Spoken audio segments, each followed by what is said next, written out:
West Coast Cookbook and Speakeasy with Chef Justice Putnam. Netrootsradio.com.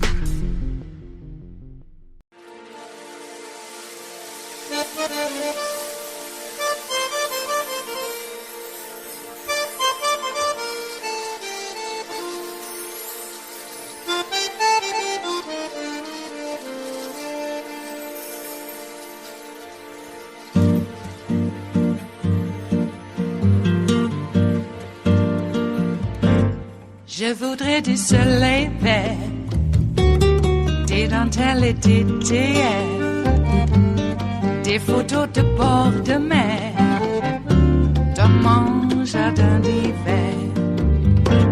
Je voudrais de la lumière, comme en Nouvelle-Angleterre. Je veux changer d'atmosphère, dans mon jardin d'hiver. Ma fleur sous la pluie de novembre, tes mains qui courent, je n'en peux plus de t'attendre. Les années passent, il est long, là je tombe. Nul ne peut nous entendre. Je voudrais du Fred Astaire, revoir un latte. The Trump administration's aggressive and very disturbing efforts to target American journalists as the former president was railing against leaks. CNN Justice correspondent Jessica Schneider is joining us. She has details. Jessica, a CNN correspondent was targeted. Tell our viewers what you're learning. Yeah, so we're learning tonight, Wolf, that the Trump administration secretly sought and obtained phone and email records of our Pentagon correspondent, Barbara Starr.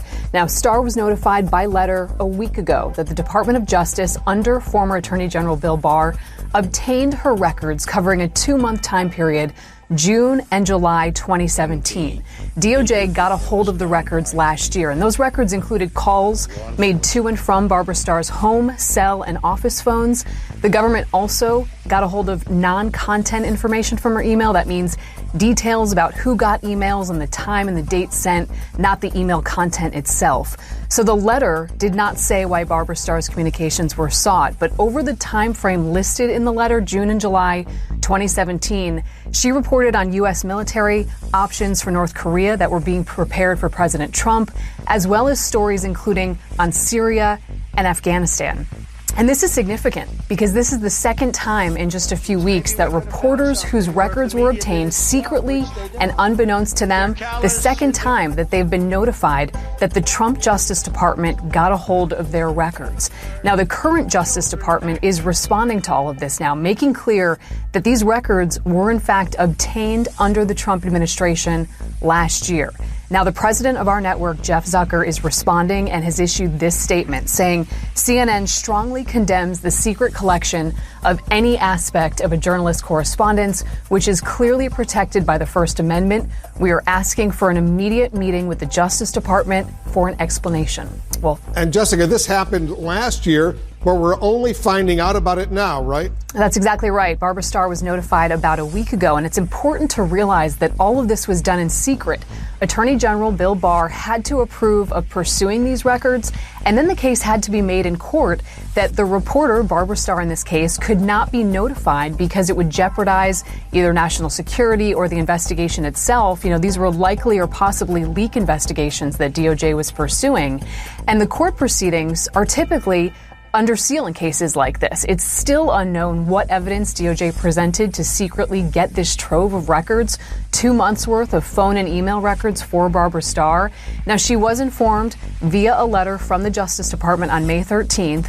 And as for the former Attorney General Bill Barr, I have reached out to him for comment, but we have not heard back yet, Wolf. Do we know, Jessica, the reason for the investigation? Yeah, so right now the DOJ is not commenting if this was a leak investigation pertaining to those stories that Barbara Starr worked on. They're not commenting about whether this investigation is still ongoing. But a justice official does tell me and makes clear Barbara Starr was not the target of this probe. But what's especially troubling here is that this is the second recent revelation about record searches of reporters at news organizations that former President Trump frequently railed against, CNN and the Washington Post. It was reported that, 3 Washington Post reporters who covered the FBI's Russia investigation were told earlier this month that last year the Justice Department obtained their phone records from 2017. Now, I should add that when I sought information from the current Department of Justice about this, a spokesman was very clear, saying that Attorney General Merrick Garland, he is committed to press freedom, and Attorney General Garland plans to meet with reporters to hear their concerns about these recent revelations. Yeah, these revelations are so disturbing. Jessica Schneider, thank you very much. Let's bring in CNN legal analyst, former federal prosecutor Ellie Honig. Ellie, the lengths the Trump administration went to target American journalists, it's so disturbing. It's frankly reprehensible. What's your reaction as someone who used to work at the Justice Department? Yeah, Wolf, anybody who has the privilege of representing the United States as a federal prosecutor for the Justice Department is given enormous power and enormous discretion. It's really staggering how much power prosecutors have. And it really falls to the integrity and the good judgment and sense of fair play of each individual.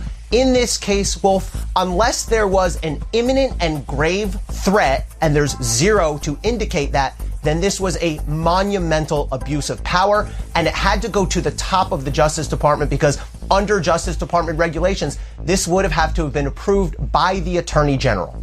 This wasn't just her phone number at the Pentagon, Ellie. This was her home phone, her cell phones, her personal email accounts. The scope of this intrusion is really staggering, isn't it? It is, Wolf. It's an incredibly invasive procedure, and DOJ regulations recognize, because the First Amendment is at stake here. The First Amendment, of course, is the cornerstone, the heart of our democracy. And when the Justice Department obtains this information through subpoena, an almost entirely one-sided process, that sheds a real pall over the First Amendment. That's a real threat to the First Amendment because it will frighten people. It will deter them from talking to journalists because if they believe, well, if I speak to this journalist, Barbara Starr or anybody else, DOJ may pull those records and see that I'm talking to her. And so that's the danger really at issue here, Wolf. The former President Trump, he, as all of us remember, during those 4 years, he almost always viciously attacked the news media through his campaign, through his presidency.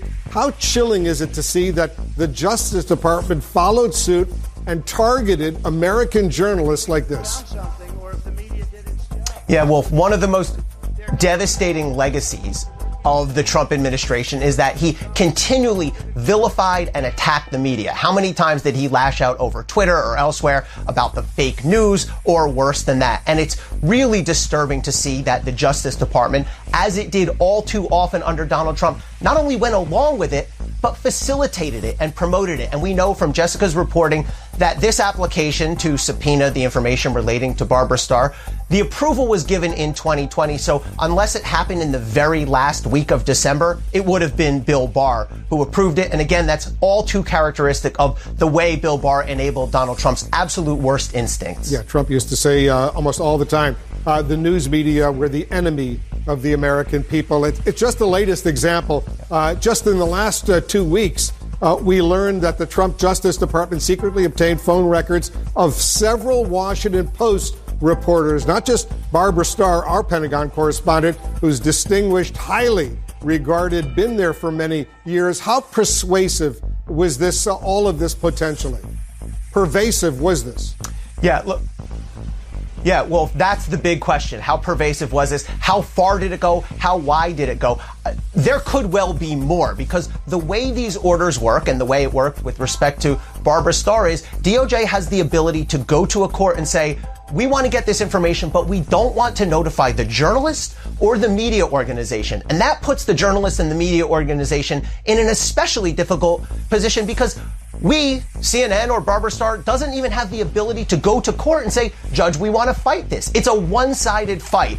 And I believe that this information, we've already seen it start to trickle out. I think more and more of it will come out. I think there's a real impetus here for the new Attorney General, Merrick Garland, to expose whatever was done, to reveal whatever was done, and to fix it. It is Friday, the 21st of May of 2021, and you are in West Coast Cookbook and Speakeasy.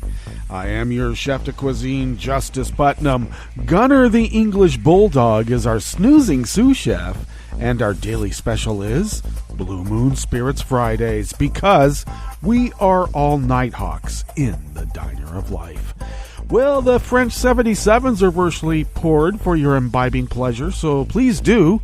And we'll have a few tidbits, a few morsels of, an hors d'oeuvre or two for you to, mull about. Consider, indeed. Oh, how are you? It's Friday. We've made it to the weekend. Isn't it lovely now that we can look forward to the weekends, where from the previous 4 years it was something that we looked at with dread? I know there's plenty of news out there, but at least it's not a feeling of dread. What shoe's gonna drop this weekend? Oh, it was so disconcerting, and it was not a very good thing for the heart, no, or the soul. So we have weekends to look forward to, and I want that F-150 Lightning. Man! Yeah, I don't have to buy a generator then if I bought the F-150 Lightning. When the power goes out here, we just hook it up to the truck. And I heard that if you conserve power in your house, that it will run your house for the better part of a week. If you don't, it will last for 3 days or so. Wow. That's just hooking up to your truck. So that sounds rather exciting. Maybe the gearheads out there will like that too. There's something about the internal combustion engine, apparently, that some people, they just don't want to give up. Well, you can be a car collector then. Yeah, so I want that truck. We do have around here, we do have a lot of hybrids, I've been noticing. I have a Nissan RAV4, as a matter of fact. So it's a rather good car, but that F-150 Lightning, man. So Joe drove that too. Has anybody ever seen Donald Trump drive a car? Now, we've seen him bouncing his golf carts all over his golf courses, with a caddy on the back trying to hang on because Trump doesn't allow the caddy to sit next to him. But we have never seen Trump drive a car. I don't think he knows how to drive. He sat in that truck, acted like a big baby. I'm going to honk this truck horn, honk, honk. But we've never seen him drive. Nope. But Joe went from 0 to 60 in 4.4 seconds. In the Ford 150 Lightning. That's pretty fast, pretty quick. Yeah, take that to the drag race. Well, I think because it's electric, they're not going to let you have it because it responds a bit quicker than the internal combustion engine. But that's the way it goes now, isn't it? It looks like that ceasefire in the Middle East lasted for about 7 hours. But let's remind folks that when we've had ceasefires before, there would be outbreaks of fighting, and then, it would tamp down a bit. So we're still in a transition period. I would not get my hackles up. I think the ceasefire is still in force, but we're going to have pockets of resistance, as you always do, and people should be prepared. All right? When you're on the field, yeah, be prepared that the ball might hit you. So, or something else. So always be prepared, and hopefully this will lessen somewhat, because the deaths and destruction are truly uncalled for, especially since Bibi encouraged this. I want to know who fired missiles at mosques before Hamas started firing their missiles. Did not come out of a vacuum. Hamas didn't just decide, we're going to lob some missiles into Israel today. It was in retaliation for what had already happened. And why did it happen? Because Bibi's power is threatened once again, and he's done this before several times. Following the same playbook. Speaking of following the same playbook, it looks like LAPD has gone to Israel and looked at the drone tear gas bomb platform that is being used by Israel against the Palestinians at this very moment, because they want to bring that back here and use it on us. Wow. Just don't call them fascists. No, don't do it. When your police force is arrayed against you because you vote, you have a voice, we're treading down some perilous paths here, aren't we? Defund the police? I would just like to purge all the Nazis out. If that means we have to start over, it means we have to start over now, doesn't it? Okay, well, it's going to take a long transition for that one, too, and there will be pockets of resistance, as we are seeing. Yeah. There's a lot of cops out there that just don't want to follow the law. I wonder why. Well, enough of that conjecture. Why don't we dive into what we have offered here today, starting off in the Bistro Cafe of West Coast Cookbook and Speakeasy, Blue Moon Spirits Fridays. Well, at the top, that's another expose of another journalist that the Trump Justice Department secretly sought to obtain their, well, in this instance, their 2017 phone and email records of a CNN correspondent. Another one. Another journalist. They've done this to the Military Times journalists? What? Several others? Washington Post, New York Times? Wow. This is almost like Nixonian in a Jack Anderson kind of way. Look it up. What's on the rest of the menu? A kayaker's photos show the crack that recently closed the I-40 bridge that links Arkansas and Tennessee, except the photos were taken in 2016. McDonald's is facing a $10 billion lawsuit for bias against black-owned media. And Biden's tax enforcement proposal seeks reporting of cryptocurrency transfers over 10 grand and a doubling of the IRS workforce. Well, it would be nice if the doubling goes after the rich guys, because they're going after this low-hanging fruit, the poor people. All right? You didn't itemize this right. We have to take your home. Yeah, well, do it to a rich person, okay? It's about time. After the break, we move to the chef's table, where the home of a former El Salvador police officer is investigated for possible femicide. And the United States and Russia held thinly veiled competing military exercises in the Balkans. Rattle those sabers, fellas. Rattle those sabers. All that and more on West Coast Cookbook and Speakeasy. Bon appetit.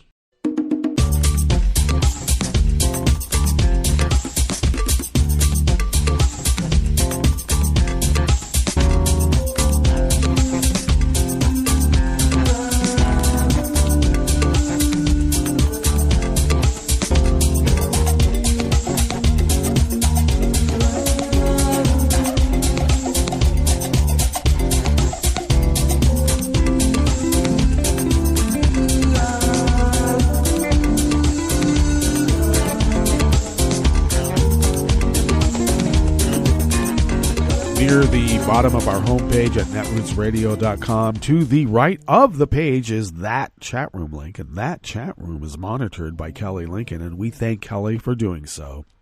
If you would look across the page, near the bottom of our homepage at netrootsradio.com, to the left of that chat room link is the link to our Patreon page. And if you could become a recurring Patreon of Netroots Radio, as so many others have, and we thank them for doing so, if you could afford an espresso-type coffee drink and send those funds to us once a month, we're able to stretch those dollars beyond compare. We are then able to pay our bills, fly under the radar, and continue this resistance broadcasting as we have been doing for the last 10 years. 10 years of continuous 24/7, 365 resistance radio, as the founders originally intended. And we have you to thank for your generosity for allowing us to fulfill our civic duty. Thank you very much. If you would like to follow Netroots Radio on Twitter, it is so simple. You can do so by going simply to @NetRootsRadio. Tom takes care of that. Thank you, Tom. I take care of me, and you can find me on Twitter @JusticePutnam. I post the show notes and links diary about 10 minutes before showtime. I get that posted up on Twitter and other social media platforms. I'll need Kelly to help me, I guess, at some point to put it on Facebook since they've, suspended my account once again. Because, the maggot Nazis get to post indiscriminately and threaten people's lives, but as soon as you make a joke about it and you're a liberal, you are out for being a bully. Okay, Mark, we hear you loud and clear. Yeah, loud and clear. If you would like to follow the show on Twitter, do so @NetRootsRadio and @NetRootsRadio. No, do it at Cookbook West. Where am I? And also, you can pick up podcasts by way of Spreaker, Stitcher, TuneIn, iHeart, YouTube, iTunes, and wherever podcasts can be found. Gunner, the English bulldog, is snoozing away because that's his job, and he does it really well. He will still be a bit of a snoozer even after the soft palate surgery. I'm just looking forward to not so much the lessening of the snooze because, I don't know, I kind of like it in a way, but it's not good for anyone's heart to be snoring that much because, you're lessening the amount of oxygenation to your blood. And, look, dogs are smaller than humans generally, so I want my buddy to be, healthy and wise. Okay, let's get into this first offering here in the Bistro Cafe of West Coast Cookbook and Speakeasy. It comes out of the Associated Press by Adrian Sands and Andrew DeMilo. Photos taken by a Mississippi River kayaker about 5 years before a crack was found in the Interstate 40 bridge linking Tennessee and Arkansas appear to show the fracture that led transportation officials to close the span indefinitely last week. Arkansas transportation officials said they cannot confirm or refute what's shown in the 2016 photos, which raised questions about how early the crack appeared. The I-40 bridge connecting Memphis and the Arkansas city of West Memphis was shut down on May 11th after inspectors found a crack in one of the two 900-foot horizontal steel beams that are critical for the bridge's structural integrity. River barge traffic under the span was closed that day, but reopened 3 days later. Road traffic was rerouted to the nearby Interstate 55 bridge. Repairs to the heavily used 6-lane I-40 bridge are expected to begin this week.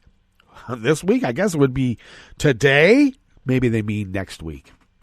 And but a long-term fix could take months, officials said. The states are relying on the 4-lane, 71-year-old I-55 bridge to get cars and trucks across the Mississippi River and maintain the flow of commercial vehicles.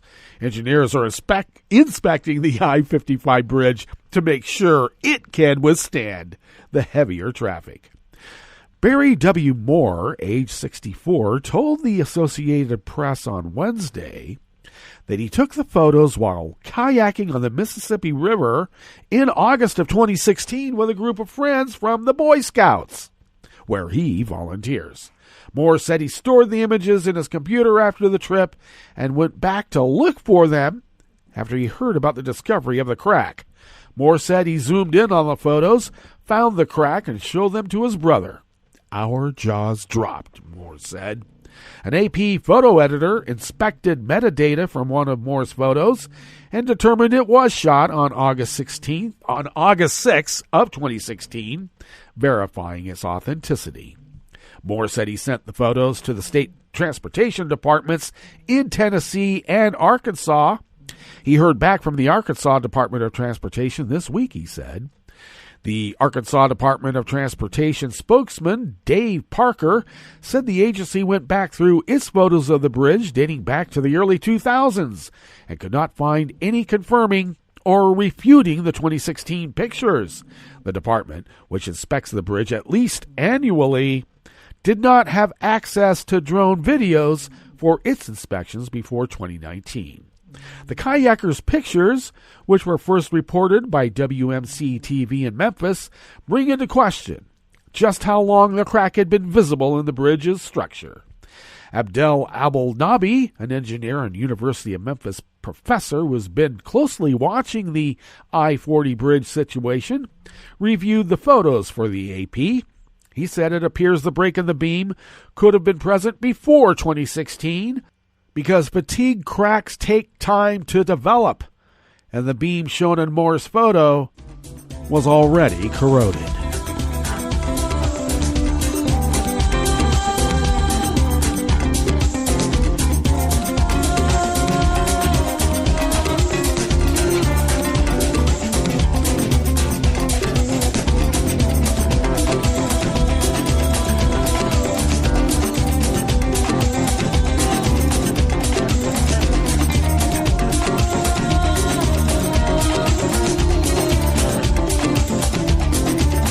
Jonathan Stemple of Reuters brings us this next offering here in the Bistro Cafe of West Coast Cookbook and Speakeasy.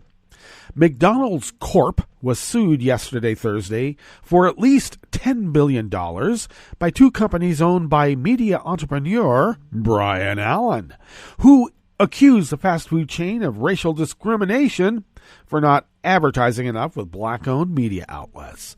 The complaint, filed in L.A. County Superior Court, said McDonald's violated federal and state civil rights laws through its racial animus and racial stereotyping in allocating ad dollars. According to the complaint, Chicago-based McDonald's has refused to advertise with Allen's Entertainment Studios networks, which owns several lifestyle channels, or his Weather Group, which owns the Weather Channel.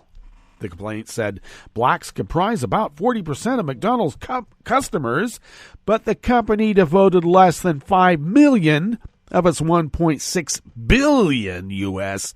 ad budget in 2019 to black-owned media. McDonald's, like much of corporate America these days, publicly touts its commitment to diversity and inclusion, but this is nothing more than empty rhetoric, the complaint said.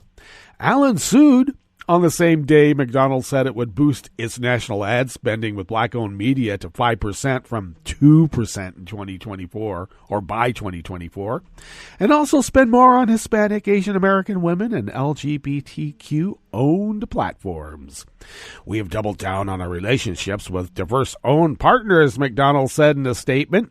It said it will review and respond accordingly to Allen's lawsuit.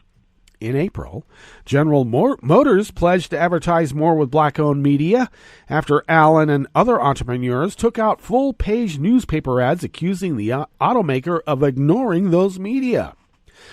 A former stand-up comic and co-host of the NBC reality TV show Real People, Allen also sued Comcast for $20 billion in 2015 over its refusal to carry his channels. He settled in June, 3 months after the Roberts Supreme Court sided with Comcast in setting a high burden for Allen to prove he was discriminated against.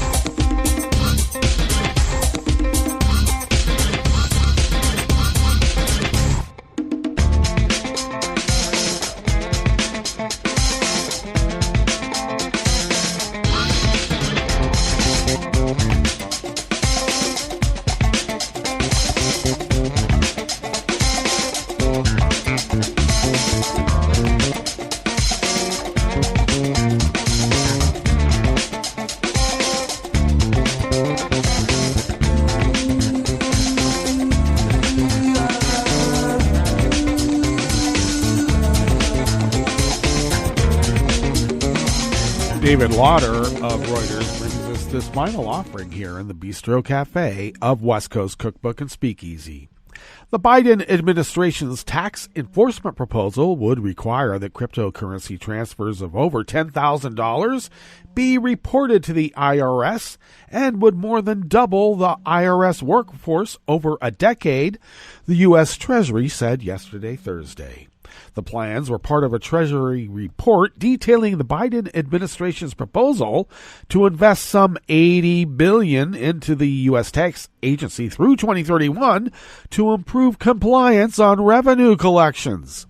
As with cash transactions, businesses that receive crypto assets with a fair market value of more than $10,000 would also be reported, the Treasury said in the report, which noted that these assets are likely to grow in importance over the next decade as part of business income. Cryptocurrency assets currently have a market capitalization of about $2 trillion. The Treasury disclosure blunted a rally in the dollar value of Bitcoin yesterday, Thursday, to a 6% gain from an earlier 10% rise. The gains came a day after Bitcoin fell as much as 30%, and number two digital currency Ether fell 45%. The reporting requirements, depending on how they are structured, could also allow the government to gain insight about U.S. companies that are extorted to pay hackers ransoms, almost invariably in cryptocurrency, to regain control of their IT systems. Law enforcement and private sector cybersecurity experts have complained that a lack of transparency around those ransomware incidents contributes to their continued occurrence. And the Treasury's report said the proposed IRS investments would add a total of more than 86,000 full-time equivalent employees to the agency's ranks over the next decade, reversing a long-term decline of more than doubling the 2019 IRS workforce of 73,554 full-time equivalent positions. It said the investment would allow the hiring of at least 5,000 additional enforcement personnel over the decade. The Treasury said its proposal would shrink by about 10% the tax gap that it estimates at about $7 trillion or 3% of U.S. economic output over the next decade, raising some $700 billion in a conservative estimate. The tax gap, the difference between taxes legally owed and those collected by the IRS, was estimated at about $584 billion in 2019. By the second decade, it estimated that the investments would yield $1.6 trillion in additional revenue, as revenue agents hired in prior years gain experience in dealing with highly complex tax returns filed by wealthy individuals, tax dodgers. The IRS investment plan would also replace the Treasury's 1960s-era computer architecture with new machine learning-capable systems that will be better able to detect suspect tax returns. IRS is the only federal agency with computers that run on the antiquated COBOL system, the Common Business-Orientated Language System. Wow. Okay. I thought my Windows 7 was antiquated. I guess we're dealing with something really old there. Okay, let's get on with our break. And when we get back from that break, we will go through weather from around the world. And we will finish up with the stories that we've curated for you today. You are listening to West Coast Cookbook and Speakeasy. And we will be right back. You are listening to netrootsradio.com. Please hang up and try again.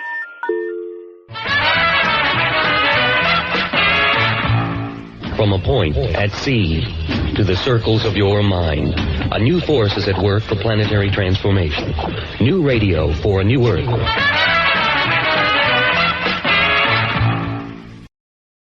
This is Take Two Movie Review. I'm Kim Lowe. This week, Worth the Wait. The fact that Monster got a release at all is noteworthy. Since its 2018 debut on the festival circuit, actors Kelvin Harrison Jr. and John David Washington have gotten big career boosts, especially within the last year. It's interesting here to see their earlier efforts showing that even before the acclaim, Harrison's and Washington's respective talents were apparent. Told mostly via flashback, Monster tells the story of the downfall of a high school student, Steve, played by Harrison, who, along with two other kids, is arrested and put on trial for supposedly taking part in the brutal robbery and murder of a Harlem bodega owner. Steve, a talented, aspiring filmmaker, knows the importance of narration. He knows that what isn't included can be just as important as what is. This one is more complex than the classic wrongly accused trope, though. It turns out Steve is acquainted with the ringleader James, played to a T by rapper A$AP Rocky, and was indeed at the crime scene immediately prior to the incident. Still, how much or how little he knows remains a mystery until the final moments.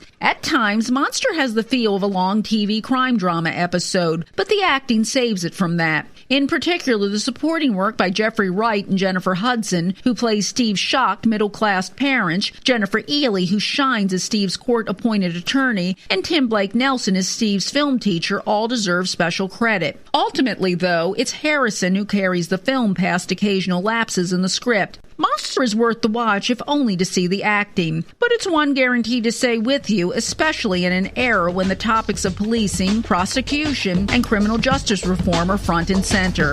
This has been Take Two Movie Review. I'm Kim Lowe. Catch up with us at take2moviereview.com and feed us back on our channel on YouTube.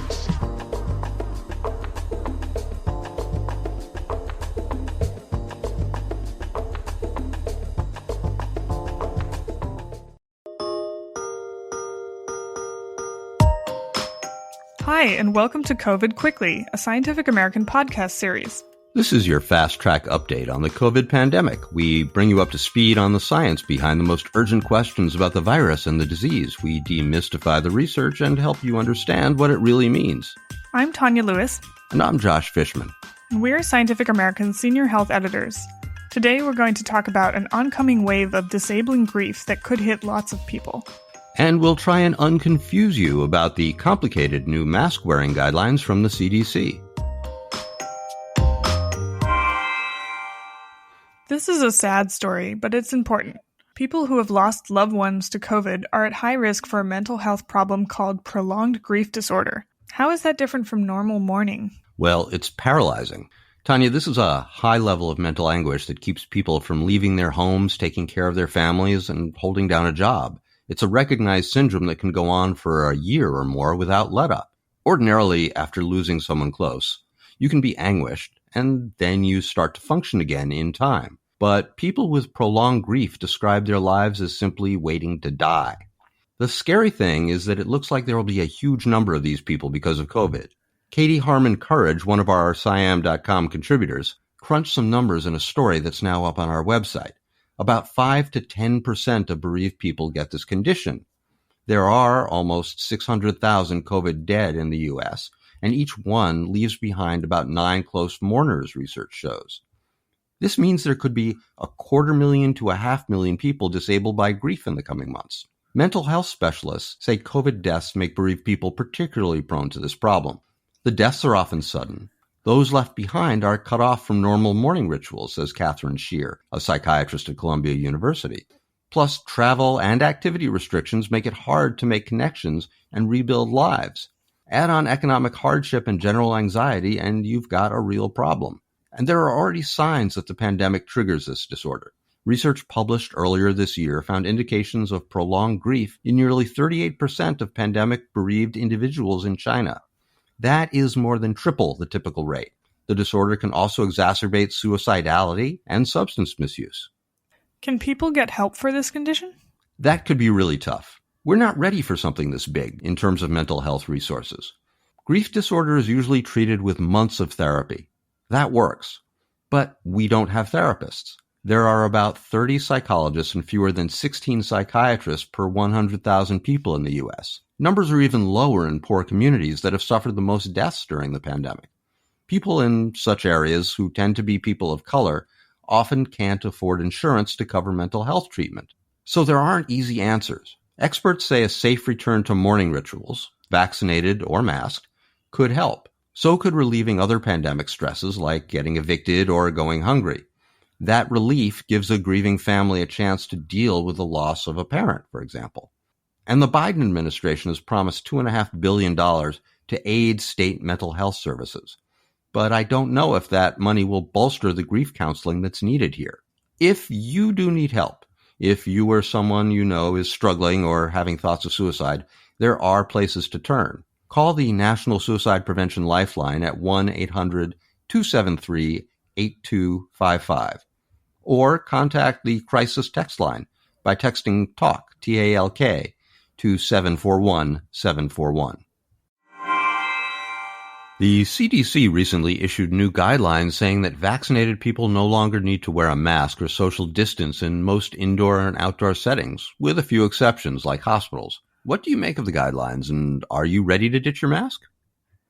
The new guidelines came as a surprise to many public health experts and to the public. Just a couple weeks ago, the CDC was saying that vaccinated people needed to wear masks indoors and in crowded outdoor settings, so it felt a bit like whiplash. Some accuse the CDC of caving to public pressure, but the CDC says its new guidelines are based purely on the evidence that vaccines are extremely good at not just preventing people from getting infected, but also from transmitting the virus to others. Still, some experts say the guidance was premature.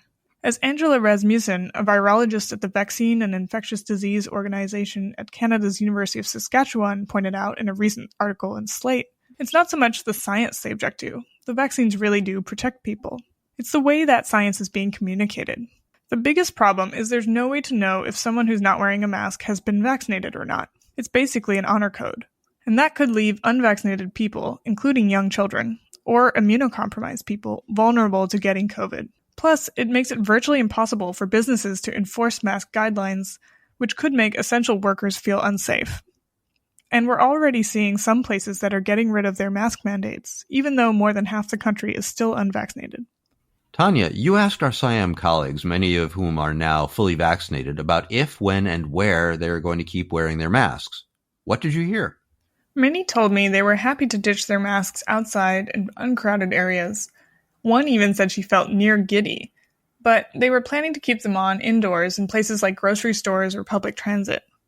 They wanted to set an example of protecting others and also protecting their children or loved ones who are unvaccinated.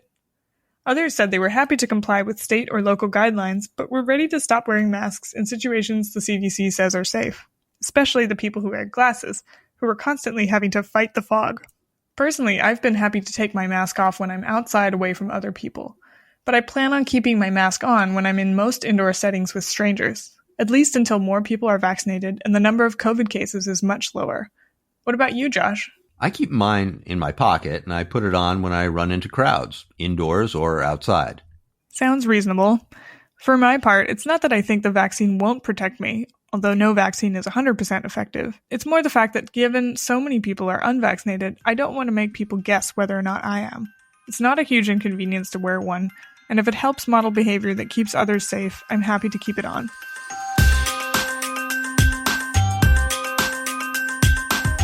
Now you're up to speed. Thanks for joining us. Come back in 2 weeks for the next episode of COVID Quickly, and check out Siam.com for updated and in-depth COVID news.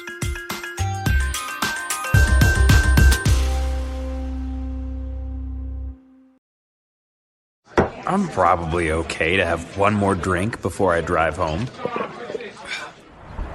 I'm probably okay. I open the window to stay alert. Probably okay. I just popped some gum in my mouth. Step out of the car, please. I probably made a mistake. Probably okay isn't okay when it comes to drinking and driving. If you see a warning sign, stop and call a cab, a car, or a friend. Buzzed driving is drunk driving. A message brought to you by NHTSA and the Ad Council.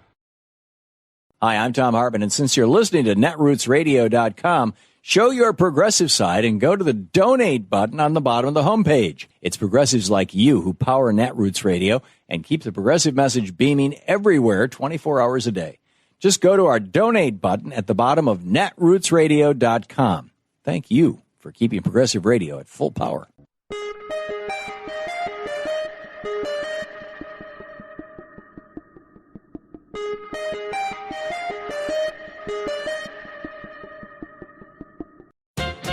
Outrageous, screeched the U.S. Chamber of Commerce.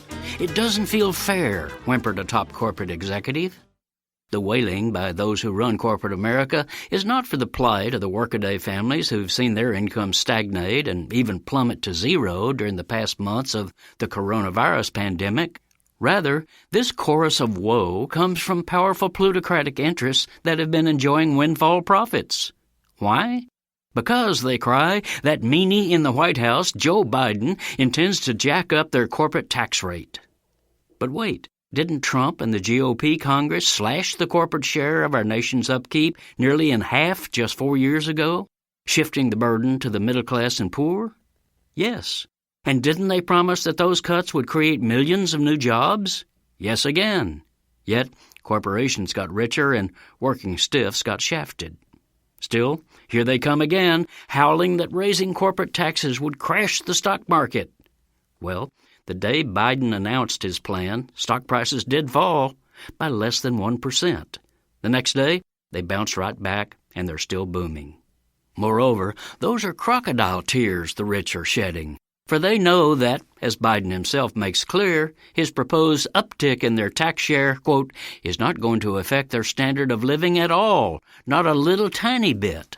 They'll still have their 2 or 3 big houses, private jets, and yachts. But with them paying just a little bit more toward the common good, our country will be able to reinvest in society's physical and human infrastructure, making America stronger and fairer for all. This is Jim Hightower saying that's why there is broad and deep public majorities, even among Republicans, for Biden's infrastructure plan and for the taxes to pay for it. For more information, go to americansfortaxfairness.org. The Hightower Radio Lowdown is brought to you by the Lowdown Happy Hour, now live streaming on Facebook from the Chat and Chew Cafe. So grab a libation, pull up a virtual chair, and join our freewheeling conversations with political mavericks, musical agitators, and kick-ass grassroots groups. The Lowdown Happy Hour will connect you to good trouble activists who are building people power across America. Get the lowdown at hightowerlowdown.org. Die in the electric chair, or be killed by a firing squad. It's your choice. I'm Bill Newman, and this is the Civil Liberties Minute.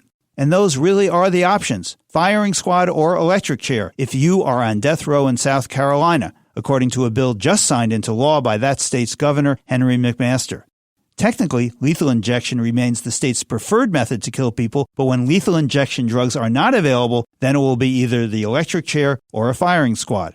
And lethal injection drugs have not been available in South Carolina for over a decade because pharmaceutical companies have been insisting that their drugs be used to help people, not kill them. So, South Carolina needed a plan B if it were to crank up anew its machinery of death. A number of legislators voted against the bill because they said that having recently outlawed most abortions on the basis of the sanctity of life, they could not vote to intentionally kill human beings.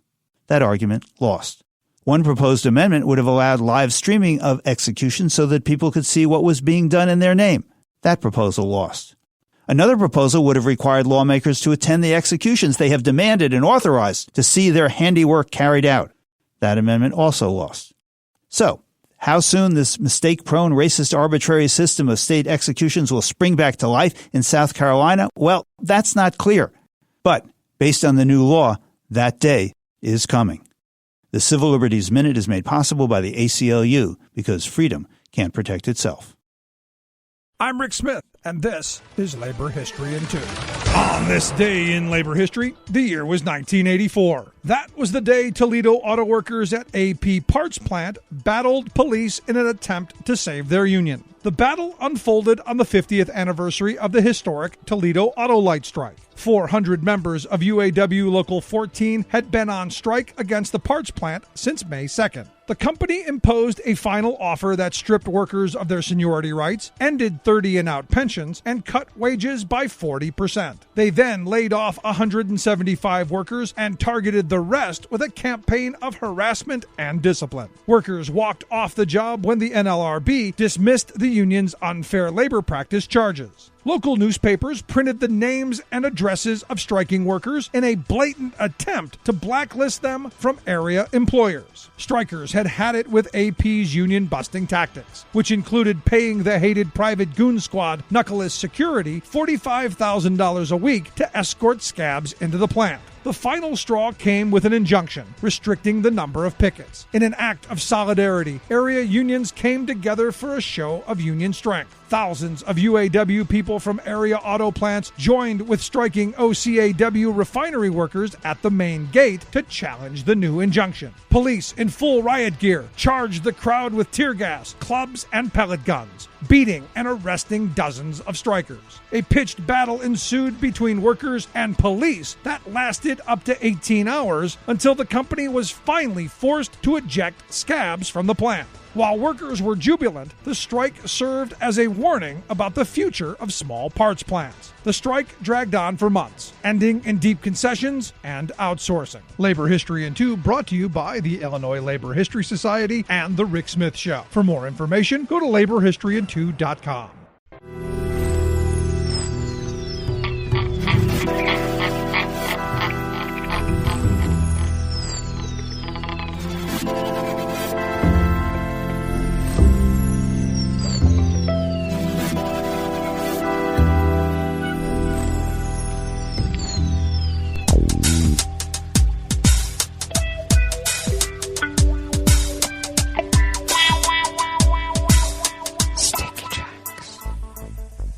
Thank you for accompanying us here to the chef's table at West Coast Cookbook and Speakeasy Blue Moon Spirits Fridays. We always begin weather from around the world along the banks of the Rogue River and the Rogue River Valley of southern Oregon on the west coast of the continental United States of America, where it is currently 48 degrees Fahrenheit, expecting a high in the mid to upper 60s, mostly cloudy skies early, then partly cloudy this afternoon. We had a bit of rain yesterday and through the night, and winds will be out of the north-northwest at a pretty brisk 10 to 15 miles per hour.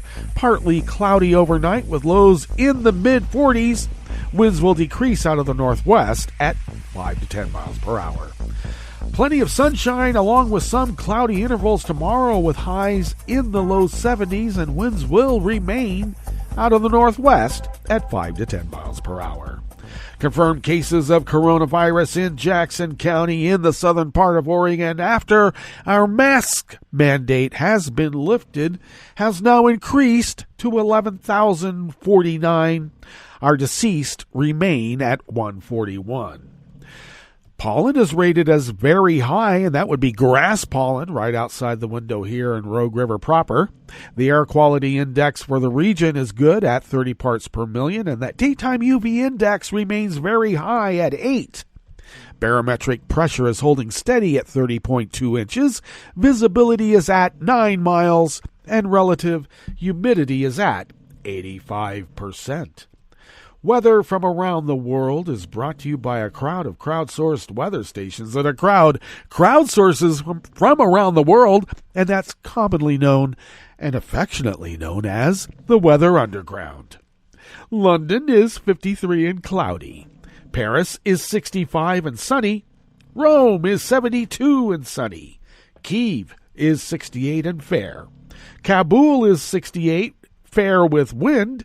Hong Kong is 82 and partly cloudy. Looks like Tokyo is 72 and mostly cloudy. Sydney, Australia is 53 and clear. San Francisco, California is 51 and sunny with a wind advisory on the bay and offshore for small craft advisory, so do be warned and take care. And New York, New York is 72 degrees Fahrenheit and gloriously sunny. And that is weather from around the world, brought to you by a crowd of crowdsourced weather stations that are crowdsources from around the world.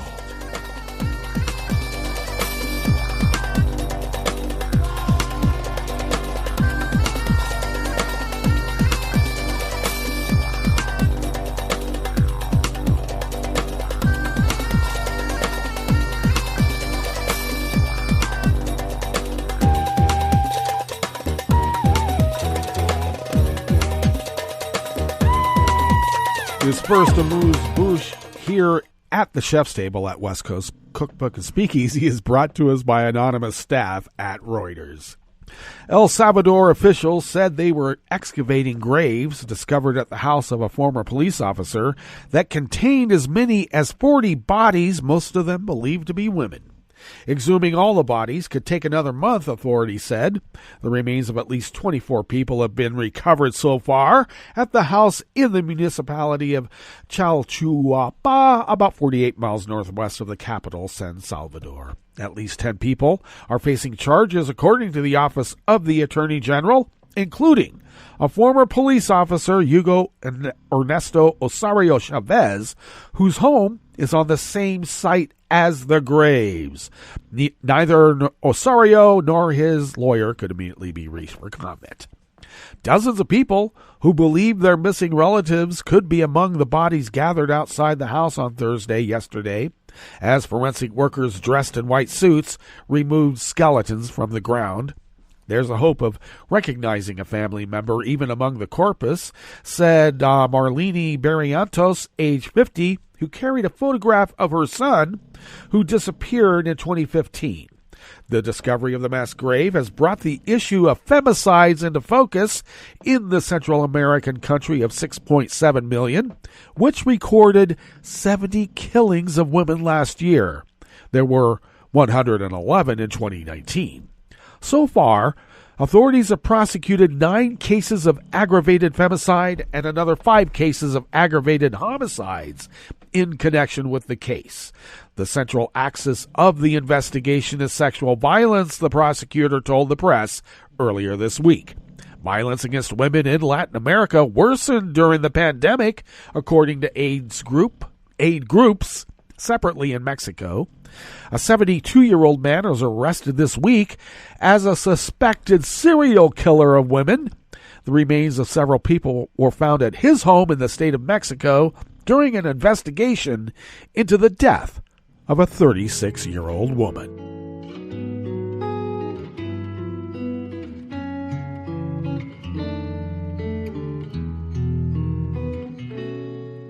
Je te donne c'est mon amour pour la vie entière. La promesse de me trouver à tes genoux.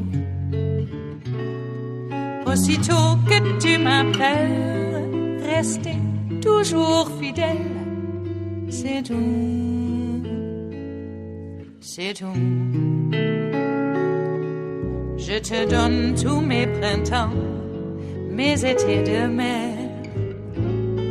Mes automnes, quand les feuilles tombent partout. Si ce n'est pas une bonne affaire, je te donne tous mes hivers.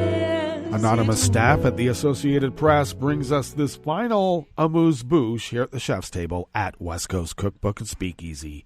Serbia and Russia launched joint military exercises near Serbia's capital yesterday, Thursday, as U.S.-led forces had massive drills in neighboring Balkan states in what appeared to be Moscow's resolve to maintain influence in the European region torn by wars during the 90s. The Serbian and Russian Defense Ministry said the joint training of some 200 special troops will include the destruction of an illegal military formation, live ammunition, shooting, and anti-terrorist action. The drills will last through May 25th. The exercises at a training ground near Belgrade comes as large-scale U.S. Army-led drills dubbed Defender Europe 2021 are held across Europe, including in most of the nations that neighbor Serbia. The U.S. Army has said that the joint exercises, which include approximately 28,000 multinational troops, are designed to build readiness and interoperability between U.S., NATO, and partner militaries. The exercises, which include air and missile defense assets, demonstrates our ability to serve as a strategic security partner in the Western Balkans and Black Sea regions while sustaining our abilities in Northern Europe, the Caucasus, Ukraine, and Africa, the U.S. military has said. Serbia, which is a member of NATO's Partnership for Peace Outreach program and is formally seeking EU membership, has been forging close military, economic, and political ties with both Russia and China. Serbia remains the only Russian ally in the region that was torn by bloody civil wars in the 90s.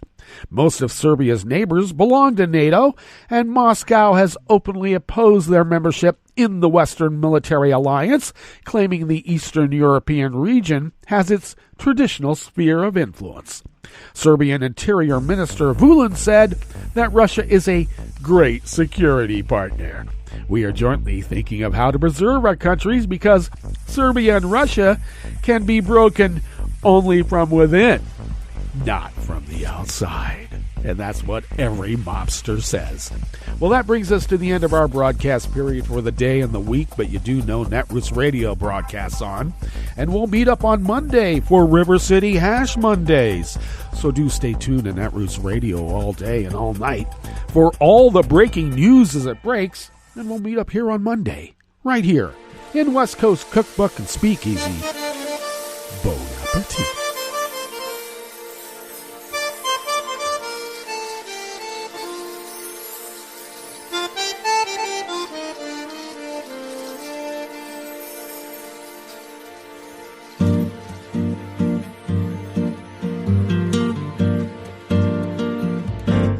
Je voudrais du soleil vert, des dentelles et des théâtres, des photos de bord de mer, dans mon jardin d'hiver.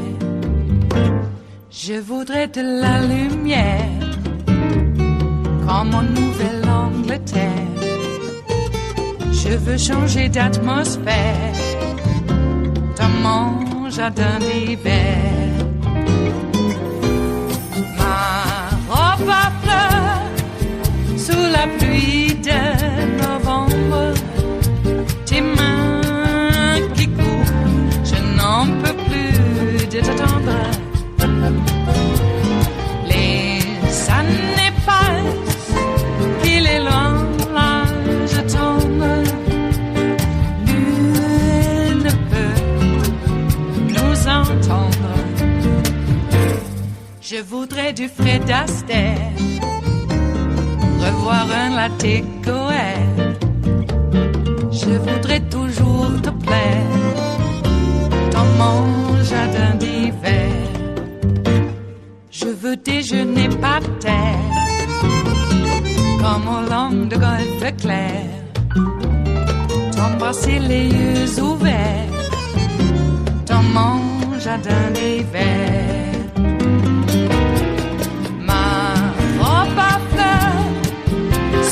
Pluie de novembre, tes mains qui courent, je n'en peux plus de t'attendre. Les années passent, il est loin, là je tombe. Nul ne peut nous entendre. Ba-da-da-dum-di-da-dum. Ba-da-da-dum-di-da-dum. Ba-da-da-dum-di-da-dum. Dans mon jardin d'hiver. Ba-da-da-dum-di-da-dum. Ba-da-da-dum-di-da-dum. Ba-da-da-dum-di-da-dum. Dans mon jardin d'hiver. Dans mon jardin d'hiver. Dans mon jardin d'hiver.